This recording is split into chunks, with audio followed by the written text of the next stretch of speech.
안녕하십니까? 한 주 동안 잘 지내셨습니까? 예, 오늘도 이렇게 주님의 이름으로 모였는데요. 마음껏 하나님을 찬양하는 시간 되면 좋겠습니다. 오늘부터는 우리 김동천 집사님께서 찬양 인도해 주시겠습니다. 다 함께 찬양하며 하나님께 나아가겠습니다.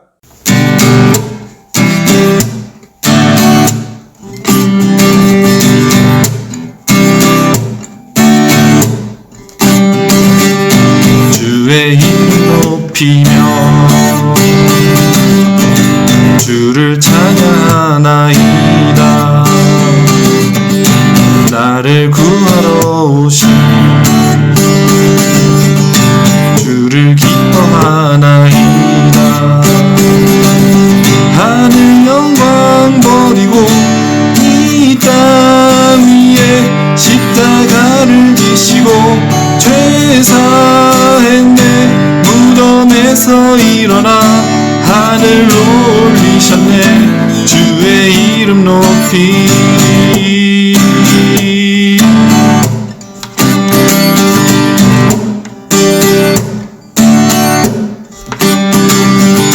주의 이름 높이며 주를 찬양하나이다. 나를 구하러 오신 주를 기뻐하나이다. 하늘 영광 버리고 이 땅 위에 십자가를 지시고 죄 사했네. 무덤에서 일어나 하늘 올리셨네. 주의 이름 높이리. 하늘 영광 버리고 이 땅 위에 십자가를 지시고 죄 사했네. 무덤에서 일어나 하늘 올리셨네. 주의 이름 높이리. 주의 이름 높이리. 주의 이름 높이리.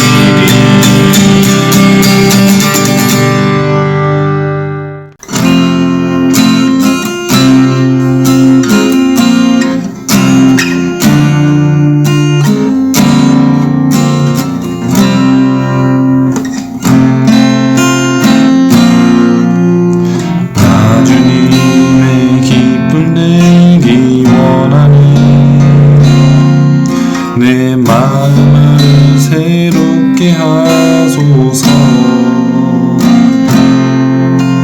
새 무대가 되게 하여 주사. 주님의 빛 비추게 하소서. 내가 원하는 한 가지 주님의 기쁨이 되는 것. 내가 원하는 한 가지 주님의 기쁨이 되는 것. 겸손히 내 마음 드립니다. 나의 모든 것 받으소서. 나의 마음 깨끗게 씻어주사. 주의 길로 행하게 하소서. 내가 원하는 한 가지 주님의 기쁨이 되는 것. 내가 원하는 한 가지 주님의 기쁨이 되는 것.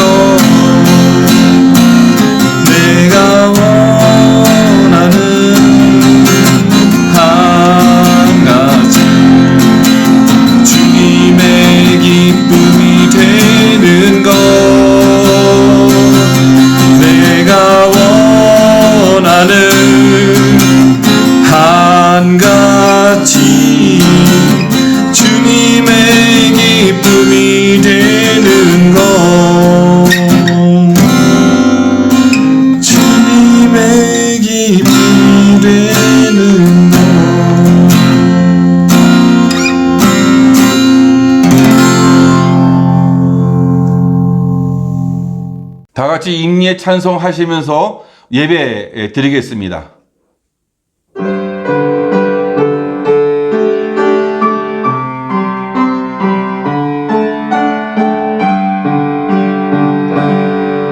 지금 서 있는 이곳에서 높임을 받으소서. 내가 밟는 땅 주님의 땅이니 하늘이 주의 이름 높이 올리며 넓은 바다가 주를 노래해. 모든 만물 주를 경배해. 모든 입술 주를 찬양해. 천지를 만드신 만물의 통치자 높임을 받으소서. 내 평생에 주의 이름 높이며 어느 곳에서든지 주님을 예배하리라. 내가 밟는 모든 땅 아버지의 영광이 선포되어야 하리. 찬양하며 주님을 예배할 때 하늘 가득한 주의 영광 보리라. 나를 통하여 나의 입술을 인하여 주의 이름 높임을 받으소서.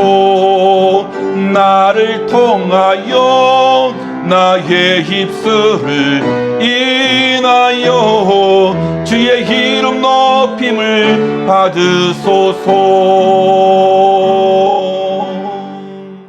하나님은 영이시니 예배하는 자가 영과 진리로 예배할지니라. 아멘.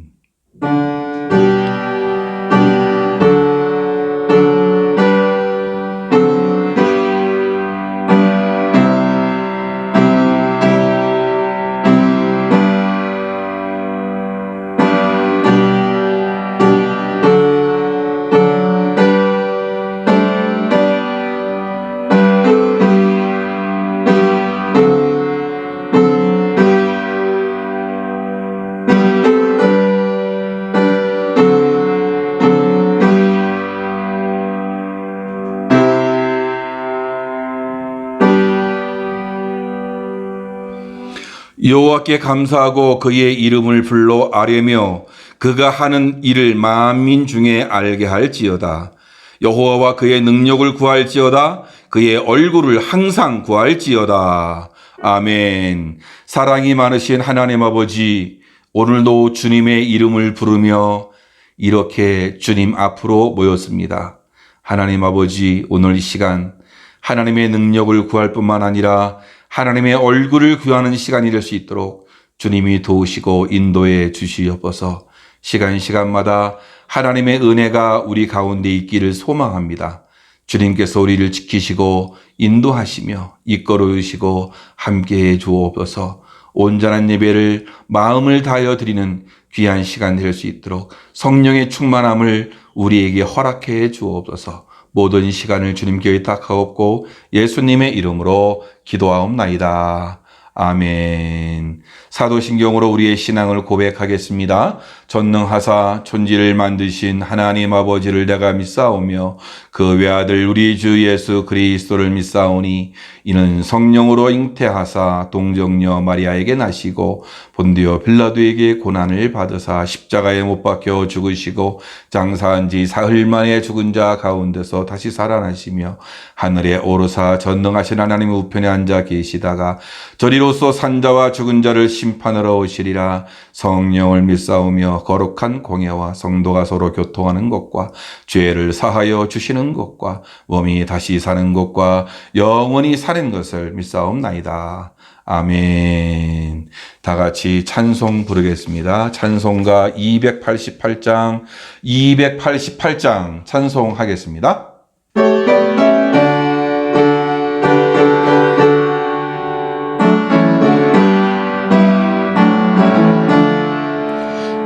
예수를 나의 구주 삼고 성령과 피로써 거듭나니 이 세상에서 내 영혼이 하늘의 영광 누리도다. 이것이 나의 간증이요 이것이 나의 찬송일세. 나 사는 동안 끊임없이 그주를 찬송하리로다. 온전히 주께 맡긴 내 영 사랑의 음성을 듣는 중에 천사들 왕래하는 것과 하늘의 영광 보리로다. 이것이 나의 간증이요 이것이 나의 찬송일세. 나 사는 동안 끊임없이 그주를 찬송하리로다. 주 안의 기쁨 누림으로 마음의 풍랑이 잔잔하니 세상과 나는 간 곳 없고 구속한 주만 보이도다. 이것이 나의 간증이요 이것이 나의 찬송일세. 나 사는 동안 끊임없이 그주를 찬송하리로다.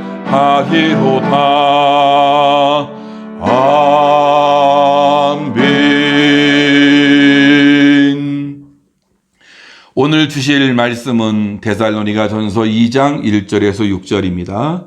데살로니가전서 2장 1절에서 6절까지 말씀 다 같이 하나님의 말씀 함께 봉독하겠습니다. 시작. 형제들아 우리가 너희 가운데 들어간 것이 헛되지 않은 줄을 너희가 친히 아나니 너희가 아는 바와 같이 우리가 먼저 빌립보에서 고난과 능력을 당하였으나 우리 하나님을 힘입어 많은 싸움 중에 하나님의 복음을 너희에게 전하였노라. 우리의 권면은 간사함이나 부정해서 난 것이 아니요 속임수로 하는 것도 아니라 오직 하나님께 옳게 여기심을 입어 복음을 위탁받았으니 우리가 이와 같이 말함은 사람을 기쁘게 하려 함이 아니요 오직 우리 마음을 감찰하시는 하나님을 기쁘시게 하려 함이라. 너희도 알거니와 우리가 아무 때에도 아첨하는 말이나 탐심의 탈을 쓰지 아니한 것을 하나님이 증언하시느니라. 또한 우리는 너희에게서든지 다른 이에게서든지 사람에게서는 영광을 구하지 아니하였노라. 아멘. 오늘도 귀한 예배에 참석하신 우리 모든 성도님들 주님의 이름으로 축복합니다. 그리고 모든 가정마다 하나님께서 주시는 놀라운 은혜와 축복이 넘치기를 주님의 이름으로 축원합니다. 많은 사람들이 교회에서 상처받고 실망하는 것은 교리 문제 때문에 그러지 않고 사람에 의해서 실망하고 상처를 받기 때문에 그렇습니다. 그래서 우리는 사람일 수밖에 없는 우리 모든 성도님들을 서로를 위해서 기도해 줘야 할 필요가 있는 것이죠. 그래서 부끄럽지 않은 삶을 살고 많은 사람들에게 호응을 받고 박수도 받고 응원도 받고 칭찬도 받는 그런 믿음의 사람들이 되어야 할 줄로 믿습니다. 그런데요, 이 사탄의 핵심 전략이 있어요. 그것은 지도자를 마구 흔드는 것입니다. 목자를 치면은 양떼들은 흩어지기 때문에 우리가 집중적으로 지도자를 위해서 기도해야 되고, 사탄은 계속 집중적으로 지도자를 막 흔들려고 하는 것입니다. 이를 통해서 성도들을 노략하고 공동체 전체를 흔드는 것이 이 바로 사탄의 핵심 전략이 되는 것이에요. 그래서 교회의 영적인 지도자들을 위해서 특별히 많이 기도해 줘야 할 필요가 있는 것이죠. 예, 영적 지도자들도 사람이기 때문에 그렇습니다. 사탄이 데살로니가 교회에 공격하는 전략은 바로 이 바울을 공격하는 것이었습니다. 그래서 사단은 집중적으로 이 바울의 리더십을 공격합니다. 바울에 대해 악의에 찬 중상모략을 퍼붓습니다. 바울은 데살로니가서를 쓴 이유 중에 하나가 이런 악의에 찬 중상모략으로 흔들리고 있는 이 데살로니가 교회 교인들을 바로 잡을 필요성이 있었기 때문에 그렇죠. 그리고 자기를 변명하는 거죠. 내가 누구인지를 바르게 다시 한번 인식시켜 주는 데 있어서 굉장히 이 편지가 주요했다라는 것입니다. 그래서 1장에서는 모범적인 교회가 어떤 교회인지를 말했더라면 2장에서는 바로 이상적인 목회자를 말해주고 있는데요. 바로 성도들은 어떻게 살아야 하는지에 대해서 가르쳐 주고 있다라는 것이에요. 바울이 데살로니가를 떠난 이후에 데살로니가 교회에 그런 질문이 있다고 그랬죠. 바울은 정말 누군가라는 거하고 그 다음에 교회라는 바로 우리는 뭐냐, 우리의 정체성은 뭐냐, 이런 질문이 있었다 그러는데요. 오늘 이 장에 나오는 말씀은 바울이 어떻게 사역했는지에 대해서 자세하게 우리에게 말씀해 주고 있는 것이죠. 그래서 그것을 설명해 줌으로 인해서 내가 누구인가라는 사실들을 다시 한번 그들에게 언급하는 일이 된 거란 말이죠. 이 말씀을 결론적으로 말씀드리면 사실 바울은 부끄럽지 않은 사람이었다라고 그렇게 말씀드릴 수 있습니다. 100% 완벽한 사람이 아니라 그는 부끄럽지 않게 생활했고 부끄럽지 않게 하나님의 복음을 전하는 사역자였다라는 사실들을 우리에게 말씀해주고 있는 것이에요. 주님은 우리에게 사람을 낚는 어부가 되라고 그렇게 말씀하셨어요. 여러분, 우리 낚시하시는 분들 잘 알잖아요. 낚시 누가 잘하죠? 물론 기술도 있겠지만 또 좋은 자리를 차지해야겠지만 뭐가 필요하죠? 미끼가 필요해요. 미끼를 어떤 것 쓰느냐 굉장히 중요해요. 그래서 이 떡밥을 만들 때에도 참 가진 양념을 다해가지고 물고기가 좋아하는 떡밥을 만들고 어떤 때는 이 지렁이를 쓰고 그러지 않아요. 그렇죠? 그런데 이 어부의 삶을 사는 사람을 낚는 어부가 됐잖아요. 우리가. 그러면 어부의 삶을 살려면 이 미끼가 있어야 하는 것이죠. 근데 우리는 사람을 낚는 어부잖아요. 그러면 미끼가 무엇이겠어요? 바로 우리 자신이 미끼가 되어져야 하는 거예요. 사람들은 우리를 통해서 복음과 교회와 예수님을 판단하는 거죠.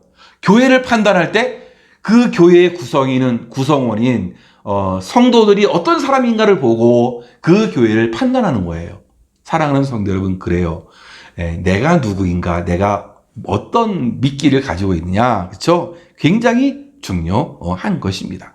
그렇기에 사람들이 나를 통해 감동을 받아서 예수님을 믿고 싶다라는 이런 도전을 우리가 줘야 돼요. 그러니까 내 자신이 미끼라는 사실들을 여러분 잊지 말아야 하는 것입니다. 그래서 이 데살로니가 교회 성도들은 사람들에게 감동을 주었고 스스로가 미끼가 된 거죠. 그래서 선한 삶을 살았고 변화된 모습을 보이는 가운데에 그들은 어떻게 했습니까? 복음을 증거하는 사람이 되었고 그 이전에 데살로니가 사람들을 또 이렇게 감동시켜서 예수를 믿게 했던 이 바울은 어떤 사람이었느냐? 바로 부끄럽지 않은 사람이 되었다라는 것이에요. 여러분, 오늘 본문을 통해서 우리들이 이 세상 살아가면서 조금은 그래도 부끄럽지 않은 그런 믿음의 사람들이 되기를 주님의 이름으로 축원합니다. 그럼 이 사도 바울은 어떻게 해서 이게 부끄럽지 않은 삶을 살았는가를 봅니까? 어떠한 환경에서든지 최선을 다하는 사람이었다는 것이에요. 여러분, 그렇습니다. 힘들고 어려운 삶의 상황 가운데서 복음을 증거할 수도 없는 그런 상황 가운데서 자기가 할 수 있는 한 최선을 다해서 복음을 증거했어요. 왜일까요? 복음의 가치 때문에 그렇습니다. 복음이 뭐예요? 죄인을 구원하시는 하나님의 능력이 되는 것 아니겠습니까? 그래서 사도 바울은 이 복음을 부끄러워하지 않았어요. 어디를 가든지 이 복음을 위해서 목숨 걸고 복음 증거를 해서 최선을 다했다라는 이 사실입니다. 여러분, 그렇습니다. 우리들이 살아가면서 최선의 삶을 산다면 부끄러움 없는 그런 삶을 우리가 살 수 있다는 거예요.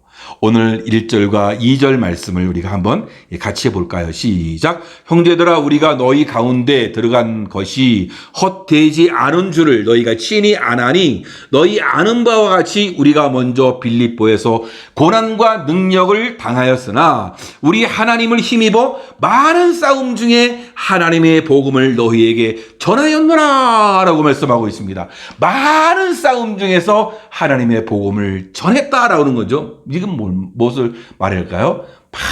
많은 어려움 가운데 있었는데, 그렇죠? 복음을 전했다.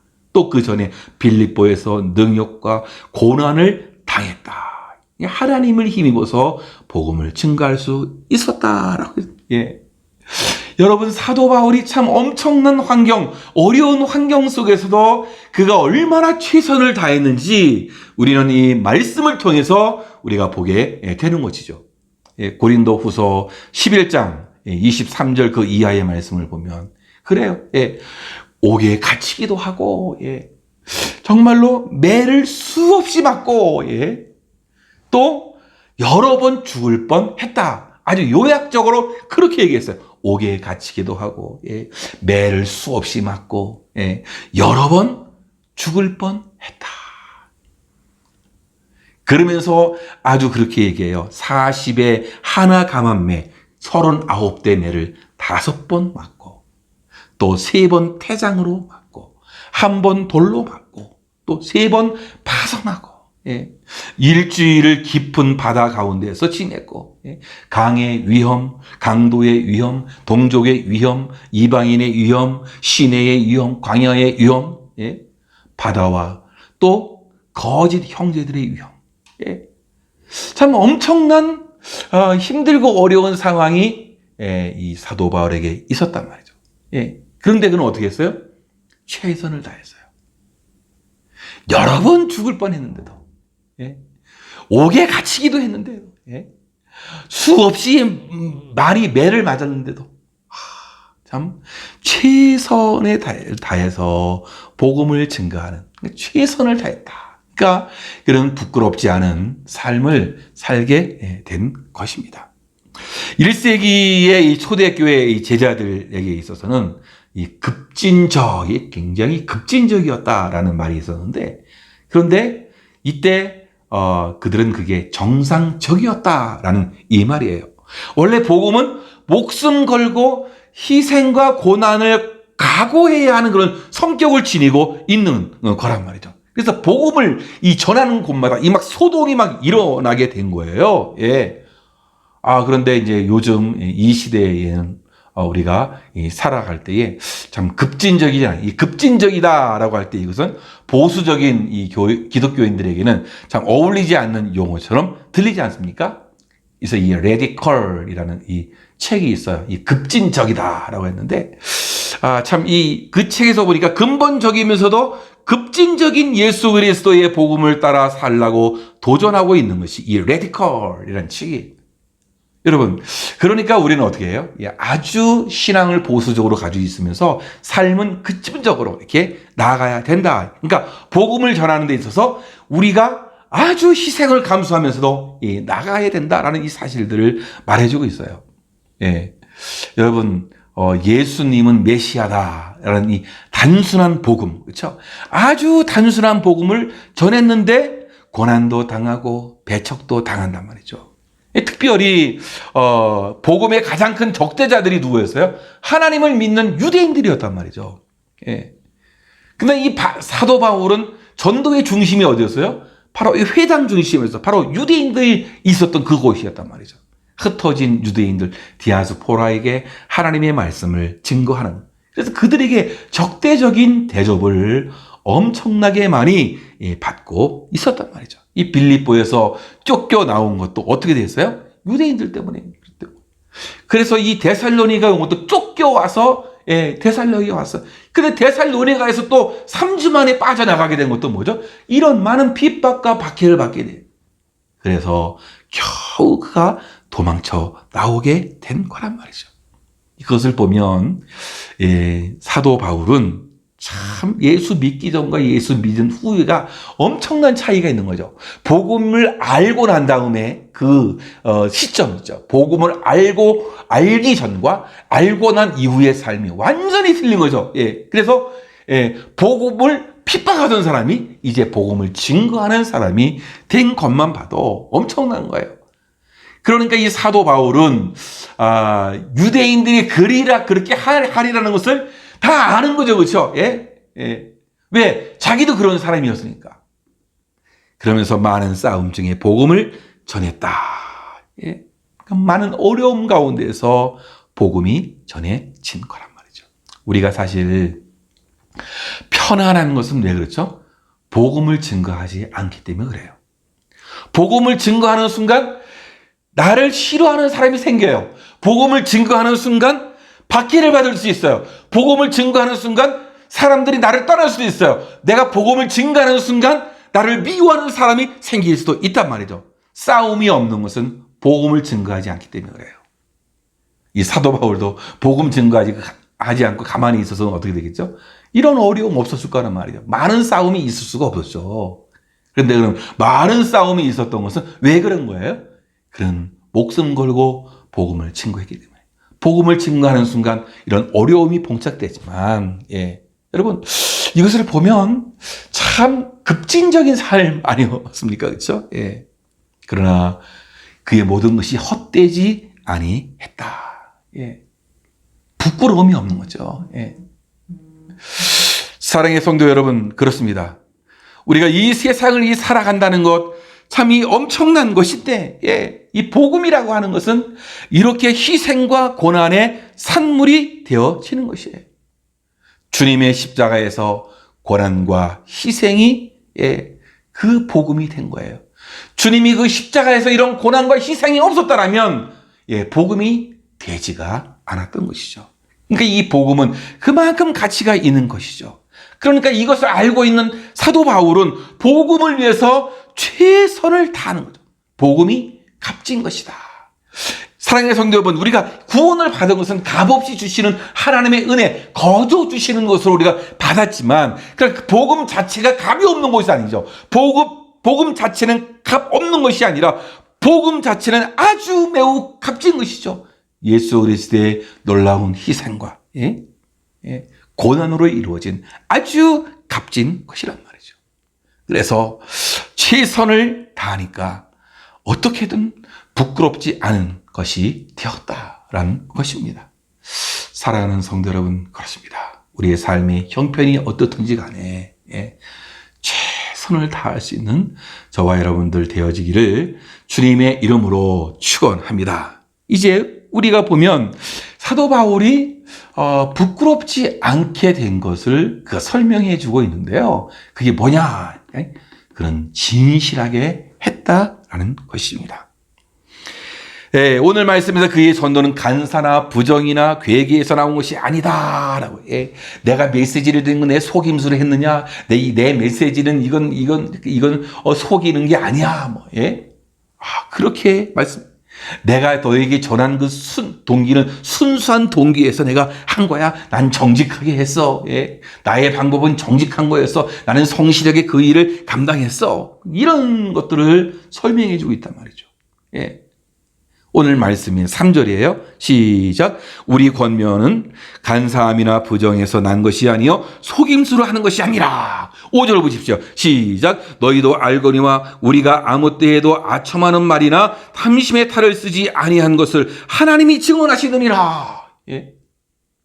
여러분, 이 말을 보면 이 말이 의미해 주는 게 뭘까요? 한마디로 진실했다라는 거예요.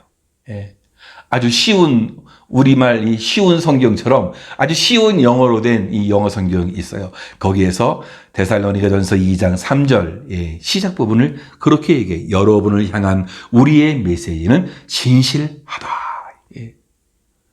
우리의 메시지는 진실했다라고 이렇게 얘기해요. 여러분, 이 사람을 감동시키는 것은 이 진실할 때에 감동시키게 되는 거예요. 진실하지 못한 겉면은 아무리 아름다운 것이라 해도 사람을 감동시키지 못하는 것이에요. 오히려 반발심, 증오심을 불러 일으키게 되겠죠. 예. 아주 어려운 말 제가 문자 좀 쓰려고 그러는데요. 여러분, 교언영색이라는 말이 있어요. 교언영색이라는 말인데, 교언은 교묘하게 꾸며낸 말이지. 교언. 예. 영색은 남의 비유를 맞추기 위해서 만들어내는 표정과 태도. 예. 이런 거예요. 그러니까 이것은 남의 환심을 사려고 아첨하거나 알랑거리는 태도, 이런 거를 말해주고 있는 거예요. 그때 당시 시대에는 철학자들이 막 떠돌이 철학자들이 많이 있었거든요. 그런데 이들이 뭘 먹고 사느냐? 사람들에게 아첨하는 말로 좀 좋은 말로 이렇게 해주는 거죠. 예. 좀 사실은 그렇지 않은데 그냥 뭐 이렇게 좋은 말 해주는 것으로 해서 그야말로 교언영색 이런 말을 해가지고 먹고 사는 사람들이 많이 있었다래요. 일종의 좋은 말, 사람들을 현혹한 말 이런 말로 먹고 살았다 그래요. 예. 그런데 이 사도 바울은 사실 그렇게 하지 않았다라는 것이에요. 그럼 우리가 사도 바울의 이 삶을 한번 우리가 좀 더 이렇게 따라가 보면 데살로니가 회당에서 전도할 때에 적지 않은 귀 부인도 권함을 받고 바울과 실라를 따랐다라고 이렇게 얘기해 주고 있는데요. 귀 부인들이 바울을 따랐다라고 할 때에 이것을 보면 바울의 용모 또 아주 언변이 그냥 무척 좋았다라고 이렇게 우리가 아주 볼 수도 있잖아요. 근데 사실은 그렇지 않다는. 사도 바울은 잘생기지 못했어요. 예. 성경학자들은 이 바울의 용모에 대해서 키는 얼마고, 머리는 어땠고, 코는 어떻고, 막 이렇게 얘기를 하고 그러는데, 사실 안 봤으니까 사실은 모르죠. 그죠? 그런데, 또 그는 또 질병을 가지고 있었잖아요. 간질 혹은 안질. 이런 둘 중에 하나일 건데요. 예. 하여간 겉으로 보일 수 있는 그런 질병을 그는 가지고 있었어요. 그러면 말재주는 좀 있었는가? 예? 근데 이 바울도 말 솜씨가 별로 없었다. 저도 참 말을 잘 못하거든요. 좀 유창하게 좀 설교를 여러분에게 잘해서 참 여러분들을 참 마음을 감화감동 다 시켜서 마음을 다 끄집어내면 좋을 텐데, 그죠? 참 제가 그런 부분을 잘 못해요. 사도 바울은 아마도 저보다도 더 말을 못하지 않았을까? 예. 그런 생각을 해보게끔 그렇게 말해요. 예. 그런데 이 바울의 용모와 말솜씨에 대해서 기록한 성경이 있어요. 고린도후서 10장 10절을 보니까 그들의 말이 그의 편지들은 무게가 있고 힘이 있으나 그가 몸으로 대할 때는 약하고 그 말도 시원하지 않다 하니 몸은 약하고 말은 시원하지 않다. 그러니까 그들이 이 바울의 행색을 보면 별로 호감이 가는 스타일은 분명히 아니었단 말이죠. 그래서 고린도 교회 교인들이 바울은 편지만 잘 썼지 만나보면 몸도 약하고 말도 제대로 못한다 그런 말을 하면서 비난하는 사람도 있었단 말이죠. 한마디로 바울은 뭐예요? 못생기고 말도 잘 못하고 그런 사람이었단 말이에요. 그러면 바울이 무엇을 가지고 사람들을 감동시켰겠느냐? 복음에 대한 열정이에요. 예수 그리스도, 그분이 메시아요, 그분이 구세주이시다. 이 사실, 뭐예요? 한마디로 그의 진실성에 있었다라는 거예요. 복음에 대한 열정이 있었지만 그 안에 뭐예요? 진실성이 있었다라는 것이에요. 고린도후서 1장 12절 말씀에 우리가 세상에서 특별히 너희에게 대하여 하나님의 거룩함과 진실함으로 행하되 육체의 지혜로 하지 아니하고 하나님의 은혜로 행함은 우리 양심이 증언하는 바니 이것이 우리의 자랑이다 라고 했어요. 그들의 자랑이 뭐예요? 하나님의 거룩함과 진실함이다 라고 해요. 참 이것이 바울이 자랑하는 것이 이게 뭐예요? 바울의 무기가 뭐예요? 진실함이었음을 말해주고 있는 거예요. 웹스터 사전에서 이 진실함이라는 이 말이 진실하지 않는 세 가지를 들어서 설명해 주고 있는데요. 진실은 가공적이지 않다. 진실은 거짓이 아니다. 진실은 모방이 아니다. 설명이 되는 것 같죠, 그렇죠? 오늘 말로 말하면 진실이란 사기가 아닌 거예요. 대중의 인기를 모으려고 시도하는 이런 위선이 아니다. 이렇게 우리가 이해할 수 있어요. 믿는 사람들은 어떻게 해야 돼요? 그래서 진실해야 되는 거예요. 믿는 사람이 무식할 수 있잖아요. 근데 여러분, 무식한 게 부끄러운 게 아니죠. 진실하지 못하는 것이 부끄러운 거예요. 믿는 이가 가난할 수도 있잖아요. 그러나 가난이 잘못이 아니라 거짓으로 하는 것이 이게 잘못이 되는 거예요. 사랑하는 성도 여러분, 요즘 이 세상이 참 이 사이비 종교가 너무나 많지 않아요? 유사 종교가 많이 있어서 많은 사람들이 이단에 빠져나가요. 또 어디 가면 병이 난다, 뭐 하면 무슨 부자가 된다, 막 현혹시키는 것이 있어요. 물론 하나님의 능력은 못할 일이 없죠. 하나님의 능력은 못하실 일이 아무것도 없어요. 그런데 누구에게나 다 그렇게 일어나는 게 아니에요. 기적인 거죠, 그렇죠?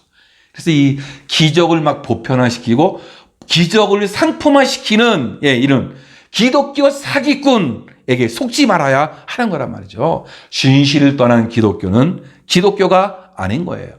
그래서 위선을 버려야 하는 거예요. 위선은 거짓이 되는 거예요. 여러분, 우리가 실패나 약점이 있을 수 있잖아요. 그렇죠? 이 사도 바울도 실패도 할 수 있었고 실수도 하고 약점이 있었단 말이죠. 근데 그는 뭐였어요? 진실한 사람이었다라는 것이에요. 어떤 사람이 진실하다는 것은 그 사람이 잘못이 없고 약점이 없는 것을 말하는 것이냐? 그렇지 않다는 거예요. 그렇죠? 그 사람이 항상 실력이 뛰어나고 하는 일들이 다 잘 되는 것, 그것이 다 이 진실하다는 거예요. 그게 그렇지 않다라는 거예요. 여러분, 진실하다고 하는 것은 그냥 그런 의미는 아니다라는 것이에요. 옛날 바리새인들 그랬지 않았어요? 밖으로 볼 때는 참으로 경건해 보이는 사람들이 있고 참 모든 것을 철저히 잘하는 사람들 아니었어요. 그렇죠? 약점도 없고 실수도 안 하는 그런 사람들처럼 보였단 말이에요. 근데 예수님이 어떻게 말씀하셨어요? 회칠한 무덤 같다. 회칠한 무덤이 뭐예요? 겉에 하얗게 흰 페인트를 친 것처럼 깨끗하게 보여요. 그러나 그 무덤 문을 열고 들어가면 어떻게 되죠? 그 안에는 썩은 냄새가 진동하고 지저분하다는 이 사실들을 주님께서 말씀해 주고 있는 것 아니겠느냐라는 거예요. 사랑해요 여러분, 그렇습니다. 우리가 진실을 해야 할 이유가 여기에 있는 것이에요. 그렇죠? 진실하면 부끄럽지 않은 사람이 될 수 있는 거예요. 저와 여러분들이 진실한 하나님의 사람들, 진실한 멕시코 우리 성도님들 되어지기를 주님의 이름으로 축원합니다. 그럼 우리가 이제 더 생각해 볼 것은 최선을 다하고 진실했던 것은 무엇 때문에 그랬을까? 최선을 다했잖아요. 진실했잖아요. 사도 바울이 무엇 때문에 그랬느냐? 하나님을 기쁘시게 하려는 목적을 가지고 있었기 때문에 그래요. 하나님을 기쁘시게 하려는 목적을 가지고 살다 보니까 그는 어떻게 했습니까? 부끄럽지 않은 사람이 되었다라는 이것입니다. 사도 바울은 데살로니가에서 복음 전파 사역을 회고하면서 박해로 인해서 어려운 여건 속에서도 이 복음 전파를 포기하지 않았던 그 이유에 대해서 오직 하나님을 기쁘시게 하기 위함이었다고 그런 고백하고 있는 것을 우리가 볼 수 있습니다. 사도 바울은 내가 전도하고 선교한다는 것은 뭐죠? 하나님을 만족시키는 거란 말이에요. 그래서 사람을 기쁘게 하는 것이 아니라 하나님을 기쁘게 하는 것. 이것이 사도 바울의 인생의 목표가 된 거죠. 그러다 보니까 그것이 인생의 목표다 보니까 최선을 다하는 거예요. 진실하게 그 일을 하게 되는 거란 말이죠. 그래서 하나님에 의한 복음, 그렇죠? 하나님을 위한 복음이 되고, 그렇죠? 하나님의 복음이 되게 했다라는 거예요. 참 이것을 보면 참 우리가 어떻게 살아야 되는지를 우리에게 가르쳐 주고 있는 것이에요. 그러니까 이 하나님을 기쁘시게 하는 것 중 최고는 뭐죠? 이 전도라는 거예요. 그러니까 우리가 여러분 하나님을 기쁘시게 하려면 우리가 잘 살아가는 것도 있겠지만 전도를 해야 돼요. 전도를 하는 우리 하나님을 기쁘시게 하는 영혼 구원. 이 영혼 구원이 너무나 이 중요한 시대 속에 있는 거예요. 그래서 그리스의 사도로서 복음을 위탁받아 생명을 걸고 복음을 전하면서도 사람에게서는 영광을 구하지 아니한 거예요. 그렇죠? 예. 오히려 식지 않은 사랑과 열정을 가지고 혼신의 힘을 기울여서 이 일을 감당한 것은 하나님을 기쁘시게 하기 위해서. 예.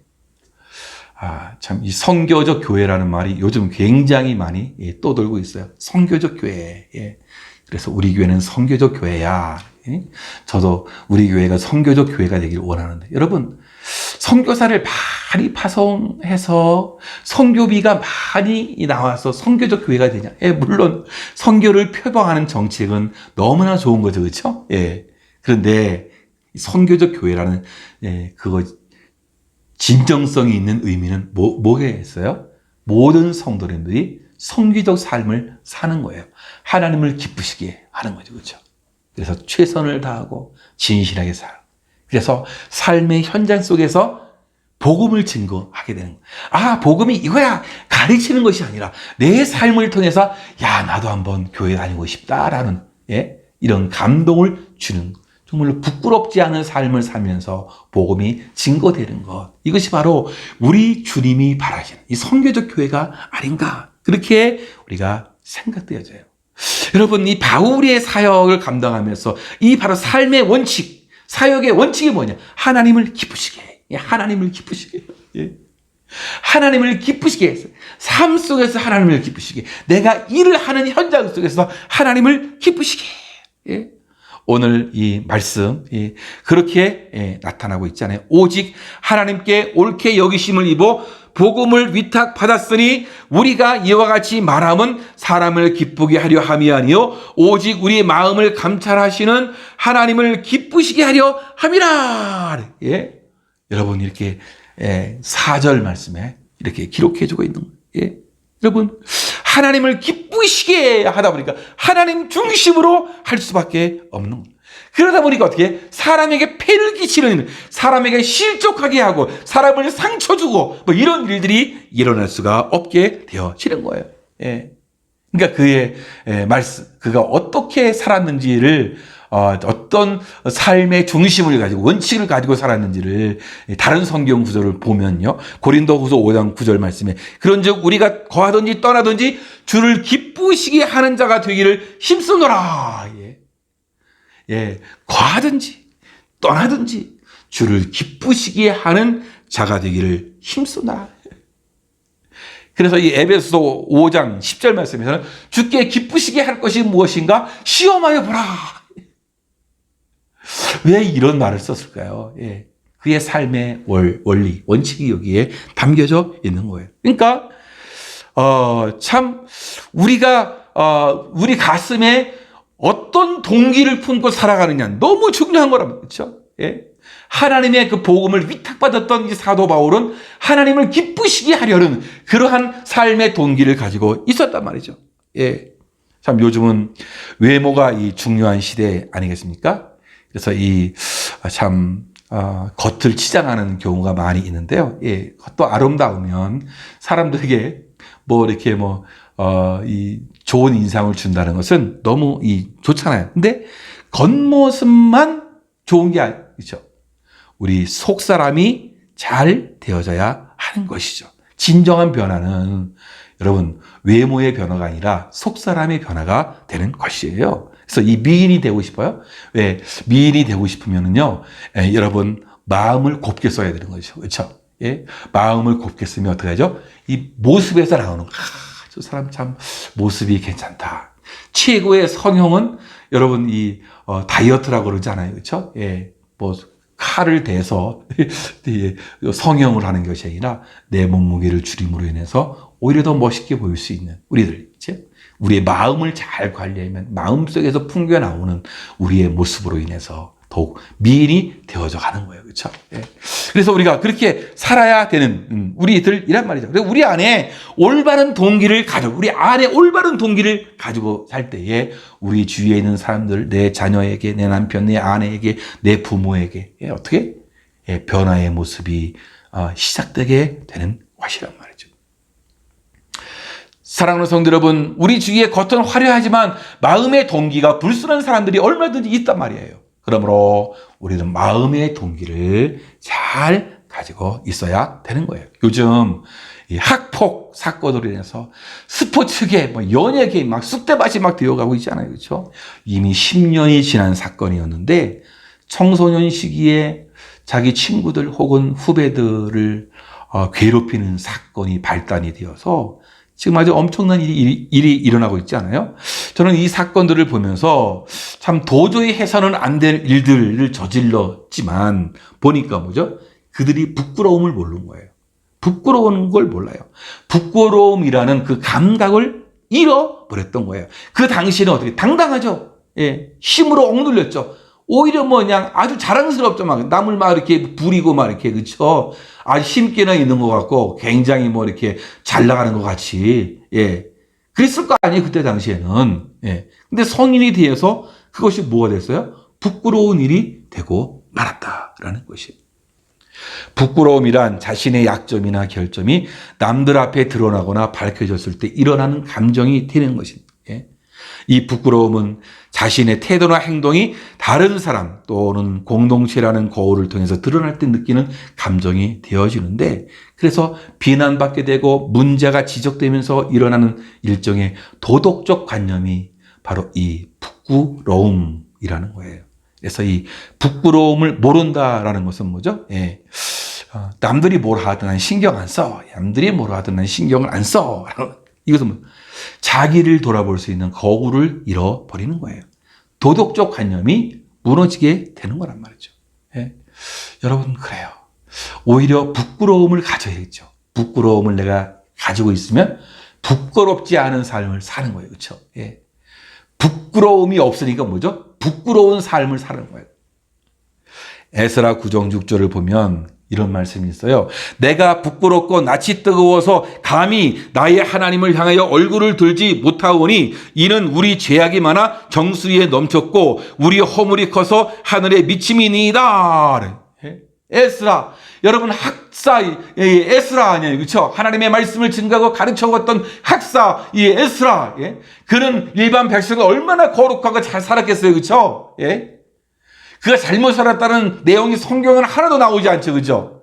근데 학사 이 에스라가 그렇게 내가 부끄럽고 낯이 뜨거워 감히 나의 하나님을 향해 얼굴을 들지 못한, 이 부끄러운 감정이 자기 죄를 깨닫게 하고 하나님께 회개하고 거룩하고 바른 삶, 경건한 삶을 살도록 그렇게 간다라는 거예요.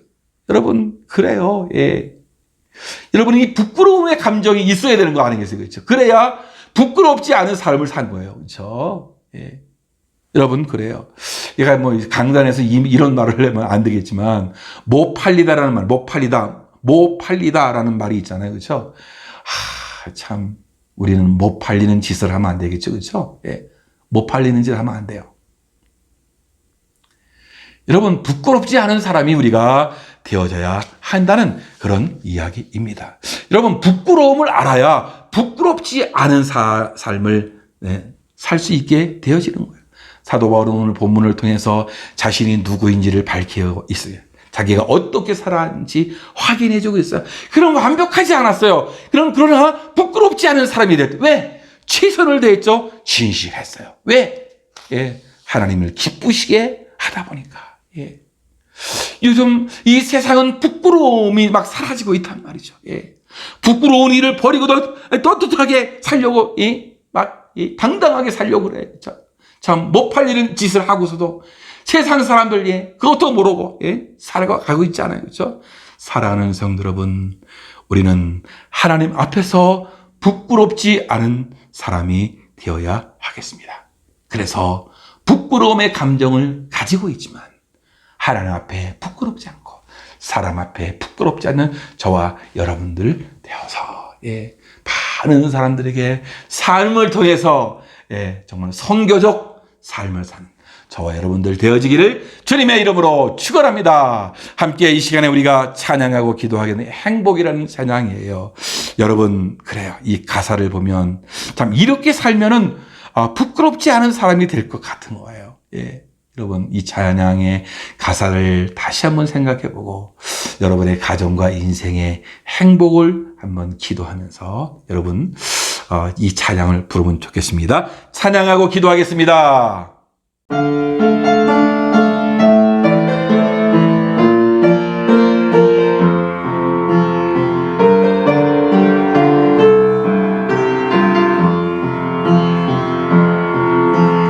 화려하지 않아도 정결하게 사는 삶, 가진 것이 적어도 감사하며 사는 삶, 내게 주신 작은 짐 나눠주며 사는 삶, 이것이 나의 삶의 행복이라고. 눈물 날 일 많지만 기도할 수 있는 건 억울한 일 많으나 주를 위해 참는 건 비록 짧은 작은 삶 주 뜻대로 사는 건 이것이 나의 삶의 행복이라고. 이것이 행복이라고. 세상은 알 수 없는 하나님 선물, 이것이 행복이라고.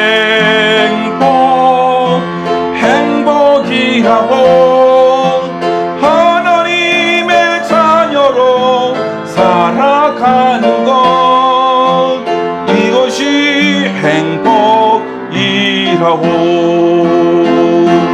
이것이 행복이라고. 세상은 알 수 없는 하나님 선물, 이것이 행복이라고. 하나님의 자녀로 살아가는 것, 이것이 행복이라고.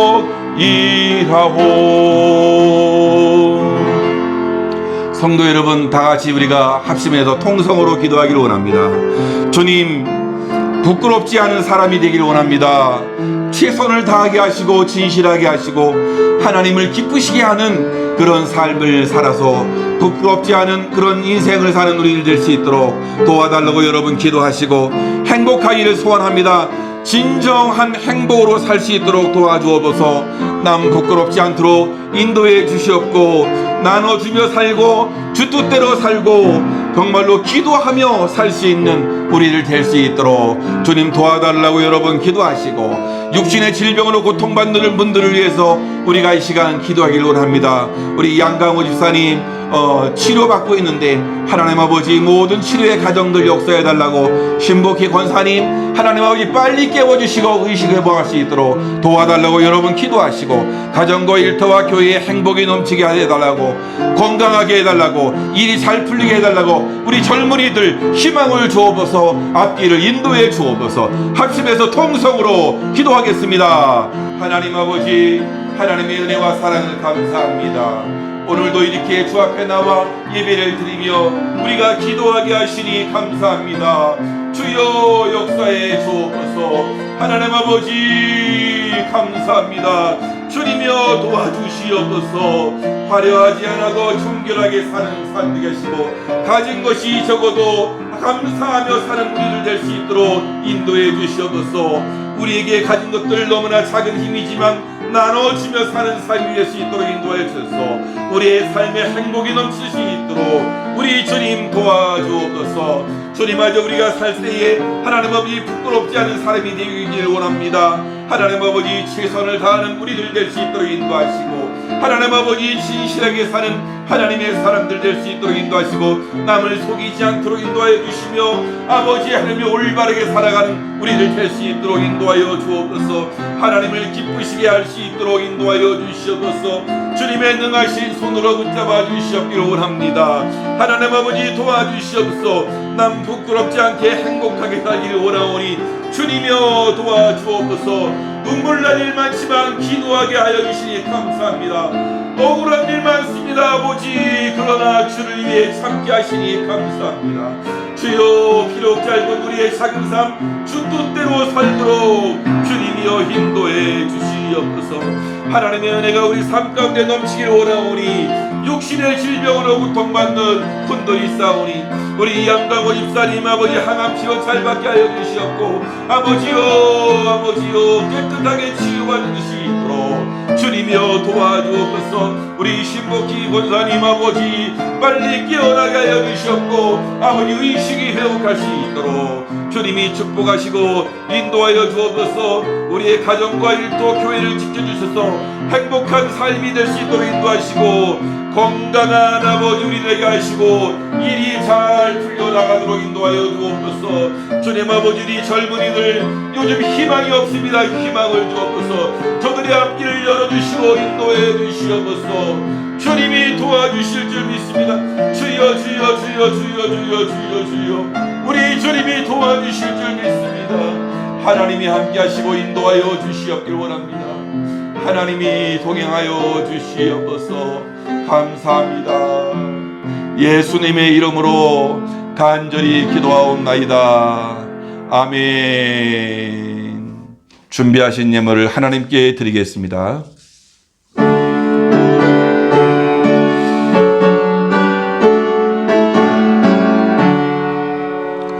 내게 있는 모든 것을 아낌없이 드리네. 사랑하고 의지하며 주만 따라 살리라. 주께 드리네.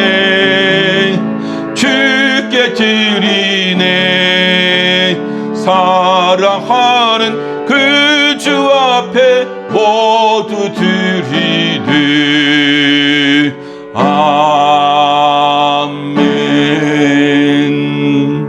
하나님 아버지, 우리의 기도를 들어주시는 우리의 아버지 되시는 하나님이신 줄 믿습니다. 주님, 우리의 기도를 들어주셔서 아버지 우리 환우분들이 조금씩 그래도 차도가 있게 하시니 감사합니다. 속히 깨어나게 하시고 잘 치유받는 하나님의 사람들 되도록 주님이 축복해 주시옵소서. 하나님 아버지, 우리가 이 땅을 살아가면서 정말로 남 부끄럽지 않도록 잘 살아가는 하나님의 사람들 되어지도록 주님이 축복해 주옵소서. 최선을 다하고 진실하며 하나님을 기쁘시게 해드리는 하나님의 사람들 되어서 우리들이 이 세상에서 부끄럽지 않은 사람이 될 수 있도록 주님이 함께해 주옵소서. 오늘도 주님의 은혜가 감사해서 귀한 예물을 드리오니 드리는 손길마다 하나님의 은혜가 넘쳐나게 하시고 기도의 소원들이 이루어질 수 있도록 주님이 함께해 주시옵소서. 아버지 도와주실 줄 믿습니다. 오늘도 이렇게 예배 드리게 하시니 감사합니다.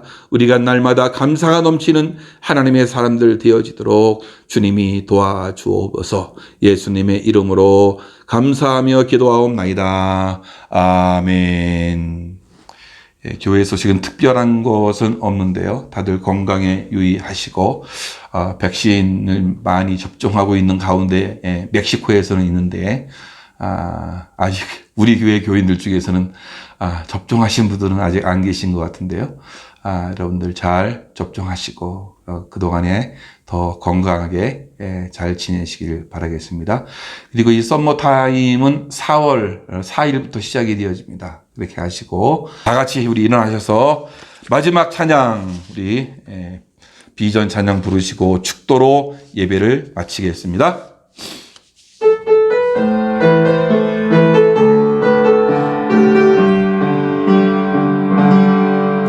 내게 허락하신 시련을 통해 나의 믿음 더욱 강하게 자라나고 험한 산과 골짜기 지나는 동안 주께 더 가까이 나를 이끄시네. 내가 겪는 시험이 어렵고 힘겨워도 내 주님보다 귀지한데 내 앞에 바다가 갈라지지 않으면 주가 나로 바다 위곡해 하리. 나는 빛내 주의 능력으로 내 삶 새롭게 되리. 나는 빛내 주의 능력으로 담대히 나아가리. 주와 함께 싸워 승리하리라. 날마다 믿음으로 나 살아가리. 나는 빛내 주의 능력으로 내 삶 새롭게 되리. 나는 빛내 주의 능력으로 담대히 나아가리. 주와 함께 싸워 승리하리라. 날마다 믿음으로 나 살아가리.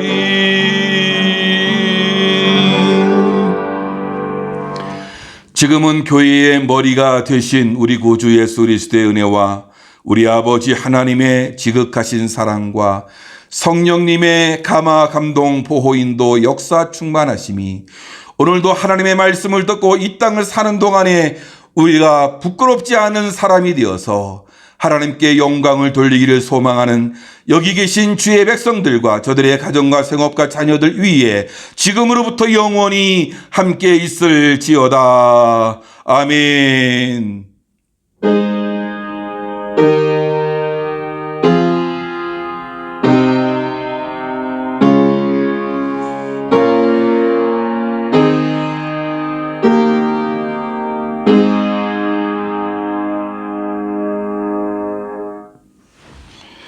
예, 수고들 많이 하셨습니다. 예배 드리라고 애쓰셨고요.